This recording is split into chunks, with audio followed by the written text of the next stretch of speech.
საქართველოს ახალი ბიზნეს ომბუდსმენი ხავს დღეიდან ბიზნესსა და ხელისუფლებას შორის მედიატორის როლს გიორგი გახარია შეასრულებს. კომპანია ლუფთანსას ყოფილი მენეჯერი პრემიერ-მინისტრმა დღეს ბიზნესმენებთან შეხვედრაზე წარადგინა. ბიძინა ივანიშვილმა მეწარმეებს კიდევ ერთხელ უთხრა, რომ სახელმწიფო მათ საქმეში არ ჩაერევა. კერძო კომპანიების ხელმძღვანელებმა პირველი დავალებაც მიიღეს. არჩევნების შემდეგ ბიზნეს სექტორთან გამართულ მეორე შეხვედრას ჩვენი კორესპონდენტი განცა პაპავაძე დაესწრო. ჩემი თხოვნა იქნება თქვენდამი, რომ მაქსიმალურად თქვენს პარტნიორებს მიაწვდინოთ ინფორმაცია, რომ საქართველოს თავისი გეოგრაფიული მდებარეობით, უგნებავთ კლიმატური პირობებით და კიდევ ბევრი სხვა რამით ძალიან საინტერესო ქვეყანაა ინვესტიციების. დაბალი გადასახადების ხიბლი და მთავრობის მხრიდან ბიზნესის მხარდაჭერა. ეს არის ძირითადი გზავნილი, რასაც პრემიერი ივანიშვილი ბიზნესმენებს თხოვს და რითაც ინვესტორები საქართველოთი უნდა დააინტერესონ.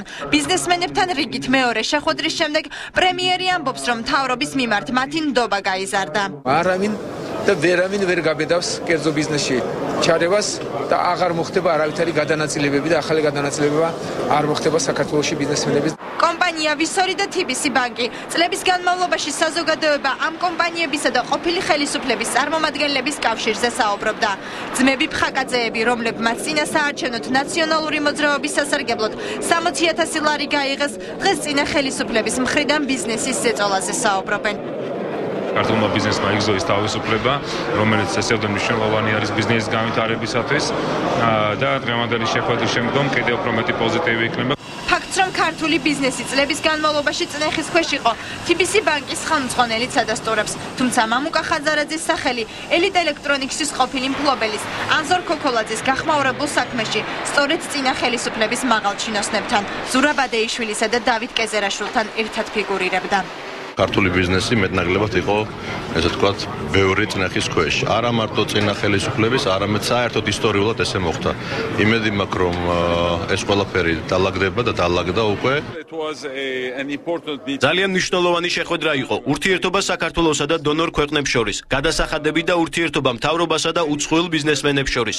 ეს იყო საუბრის ძირითადი თემები. პრემიერ-მინისტრმა ჩვენს ყველა შეკითხვას უპასუხა. იმედი მაქვს, რომ უფრო ვიწრო წრეში შევხვდებით ერთმანეთს, რათა ბიზნეს გარემოზე უფრო დეტალურად ვიმსჯელოთ. უკვე გადაწყვეტილია, რომ კერძო საინვესტიციო სუვერენული და ახალგაზრდული ფონდები თვენახევარში დაფუძნდება. კერძო საინვესტიციო ფონდში კაპიტალის დაბანდებას არ გამორიცხავს თავად პრემიერიც. ბიძინა ივანიშვილი ფინანსური თანამონაწილეობისკენ ბიზნესმენებსაც მოუწოდებს.